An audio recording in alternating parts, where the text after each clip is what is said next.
Hey guys, welcome to my channel. This is Scary Stories requested by subscribers. And today we have a story from Mariana who says, "Every time I cry, I hear applause." Let's begin. I was born and raised in a small town in Chile and moved to a bigger city when I was 24 university. It was a big change of pace. The house we moved into had a big backyard. I was very happy because I missed having space and nature. But there was one thing that I didn't like. At night, I would hear strange sounds in the garden. Sometimes it sounded like footsteps, sometimes voices, sometimes screams. I tried not to think about it too much. One day during the afternoon, I went to the backyard and found a small hole under the fence. Kids these days. I decided to fix it so nobody could get in or out through there. That was when I started hearing the applause. At first it was far away and I thought maybe it was coming from the neighbors. Then I realized it was coming from inside our own backyard. I got really scared and ran inside. My family heard it too, but they just kind of ignored it. They were used to it because they'd been living there for years, and they said it was probably just some kids playing around. I wasn't convinced, but I didn't want to worry them because it was late at night and they were tired. So I just went back to sleep. The applause happened every single night. At first it was quiet, but then it would get louder until it felt like someone was right outside my window clapping. Sometimes it sounded like laughter. Other times it sounded like screams. Sometimes it sounded like people arguing. One night it sounded like a car backfiring, like someone was hitting the gas pedal. I couldn't take it anymore. I told my mom that I needed to move out. She insisted that she'd call a priest to bless the house. I said yes, please do that. In the meantime, my dad found another hole in the fence and sealed that one up too. It must have been a few weeks since the applause had stopped. So we thought that whatever it was gone. We never heard anything again until one night when I was awoken by loud footsteps near my window. I couldn't stop crying, kept thinking that something horrible was going to happen to me. I was shaking and screaming.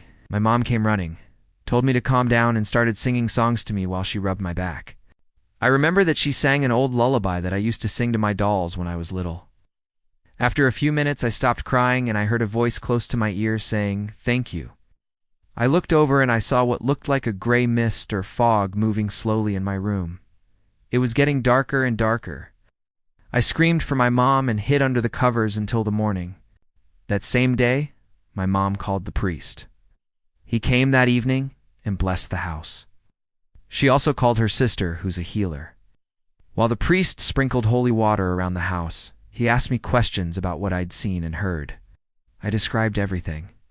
He listened patiently and then said that I must have been imagining things. I knew that he didn't believe me. I felt so alone and scared. After they left, I decided to tell my sister everything. I remember I told her that something was following me and that it wanted to hurt me. I don't remember exactly what I said, but she understood. She didn't question me about it. She just hugged me and told me that everything was going to be okay. I fell asleep at my sister's that night. The next morning, I woke up early and went to the bathroom. When I looked at myself in the mirror, I saw that my eyes were red and swollen from all the crying that I'd done. But I noticed something else. When I smiled, I saw that half of my face didn't hurt anymore. I had this terrible pain in my face and head ever since I was born. Doctors couldn't figure out what was wrong with me.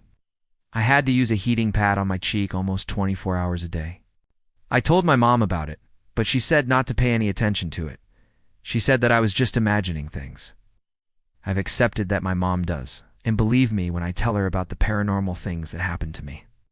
So I didn't tell her about the applause again. But I did tell her about how I could feel the pain in my head and face coming and going. She told me that she would take me to see a neurologist. I was happy that she finally believed me about something, but the doctor couldn't find anything wrong with me either. He suggested that I go see a psychologist, which I did. He helped me identify that I have complex post-traumatic stress disorder and that I have dissociation as a coping mechanism. Apparently, I blocked out a lot of pain and trauma from when I was young and repressed a lot of emotions. As a result, I experienced physical symptoms whenever I had emotional reactions. He gave me tools to deal with this. A few months later, I started feeling better, and the pain in my face went away completely. One night I woke up and heard the applause. I knew that if I cried, the entity would come closer, so I did the exact opposite. I tried to laugh. I started making jokes in my head, telling myself silly stories.